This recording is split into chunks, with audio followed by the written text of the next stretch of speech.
नमस्कार, सुषमाच रेसिपीजमध्ये आज मी तुम्हाला मुगाच्या डाळीची भजी करून दाखवते। तर इथे 2 वाट्या मुगाची डाळ स्वच्छ धुवून आणि मी 3 ते 4 तास भिजवून ठेवली होती आणि भिजल्यानंतर ही बघा साईज ही अशी होते डाळीची। कोथिंबीर घेतलेली आहे, अर्धा चमचा जिरं, अर्धा इंच आल्याचा तुकडा, 8 ते 10 लसणाच्या पाकळ्या आहेत, 2 हिरव्या मिरच्या, पाव चमचा ओवा घेतलेला आहे, चवीप्रमाणे मीठ, अर्धा चमचा हळद, अर्धा चमचा धणा पावडर आणि अर्धा चमचा गरम मसाला। भजी तळण्यासाठी तेल लागणार आहे। सर्वात आधी आपल्याला ही मुगाची डाळ आहे ही वाटून घ्यायची आहे मिक्सरमध्ये, अशी भरडसर वाटायची। आता मी मिक्सरच्या भांड्यात मुगाची डाळ घालते। आपण वाटताना बिलकुल पाणी नाही वापरणार आहोत, एकदम कोरडीच मुगाची डाळ आपण वाटणार आहोत। आता ही एवढी मी साधारण 1 ते 1.5 चमचा मुगाची डाळ मी बाजूला ठेवते, ही आपण नंतर घालणार आहोत, म्हणजे दाताखाली आली किती छान होते। आता हा ओवा थोडासा मी असा कुस्करून घातला, आलं, लसूण, मिरची, जिरं। आता हे आपण वाटून घेणार आहोत।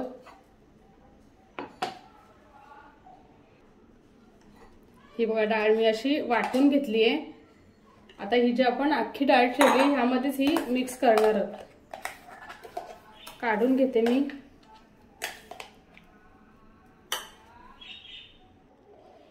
डाळ आता वाटलेली एका बोलमध्ये काढून घेतली आहे। आता ह्यामध्ये मी धणा पावडर, गरम मसाला, हळद, इथे तुम्ही लाल तिखट पण वापरू शकता। आता मी मिरची घातली म्हणून मी लाल तिखट नाही घालते, नाहीतर मग ते खूप जास्त तिखट होईल। आणि कोथिंबीर घालते, कोथिंबीर मस्त भरपूर अशी घालायची आहे। आता हे चांगलं मिक्स करून घेते।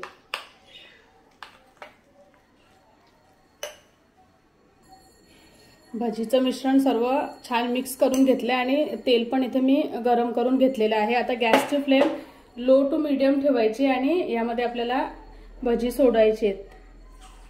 आधी तेल चांगलं गरम करायचं आणि गॅस नंतर मीडियम फ्लेमवर ठेवायचं आहे, म्हणजे आतपर्यंत भजी चांगली शिजतील छान। आणि छोटे छोटे गोळे करायचे आहेत, खूप जास्त मोठे नाही करायचे, नाहीतर मग ते आतमध्ये कच्चे राहतात।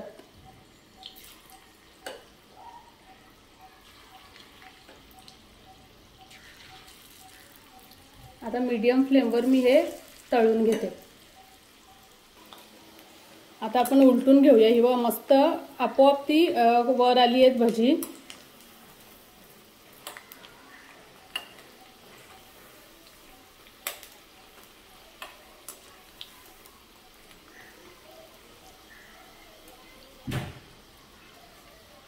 तेव्हा मस्त आता भजी आपोआप पूर्ण वर आली आहेत आणि कलर पण छान झालेला आहे। मस्त कुरकुरीत अशी भजी होतात आणि टेस्टी खूप होतात। ही बघा एकदम कलर पण छान आला। आता मी ही सर्व भजी काढून घेते।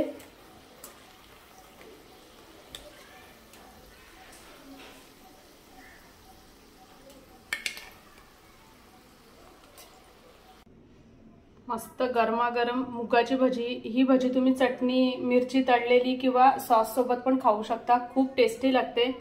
कशी वाटली तुम्हाला ही रेसिपी नक्की कमेंटमध्ये कळवा आणि तुम्ही जर अजून आपल्या चॅनलला सबस्क्राइब केले नसेल तर प्लीज सबस्क्राइब करा, बेल आयकॉन दाबा, रेसिपीला जास्तीत जास्त लाईक करा, शेअर करा। धन्यवाद।